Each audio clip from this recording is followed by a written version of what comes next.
Hello dear students.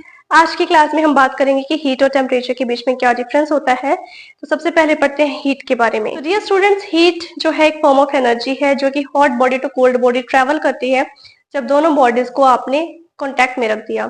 लेकिन जो temperature है वही बताता है कि जो फ्लो ऑफ हीट है उसकी डायरेक्शन क्या है। हमने अभी पढ़ा हीट के हॉट टू कोल्ड बॉडी जा रही है, लेकिन वो डायरेक्शन हमें टेम्परेचर से पता लगती है, क्योंकि टेम्परेचर एक पैरामीटर है जो इस चीज को डिफाइन करता है या डायरेक्ट करता है। जब दोनों बॉडीज को कांटेक्ट में रख दिया जाए और दोनों बॉडीज का टेम्परेचर बिल्कुल ही डिफरेंट हो।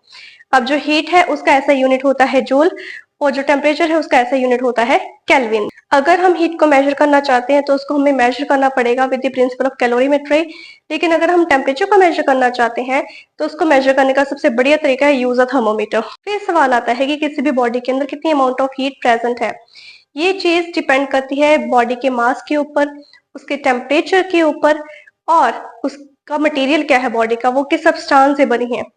जबकि अगर हमने देखना है कि किसी बॉडी का टेम्परेचर कितना है, उसके लिए हम देखेंगे उसके अंदर जो मॉलिक्यूल्स है उनका जो रैंडम मोशन हो रहा है उसकी वजह से कितनी काइनेटिक एनर्जी प्रोड्यूस हो रही है।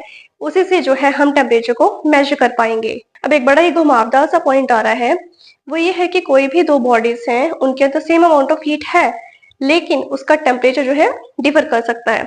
Similarly in case of temperature भी हम कह सकते हैं कि कोई भी दो बॉडीज है, हो सकता है उनका टेम्परेचर बिल्कुल सेम हो, लेकिन उनके अंदर कितनी अमाउंट ऑफ हीट कंटेन्ड है, कितनी अमाउंट ऑफ हीट प्रेजेंट है, ये चीज डिफर हो सकती है।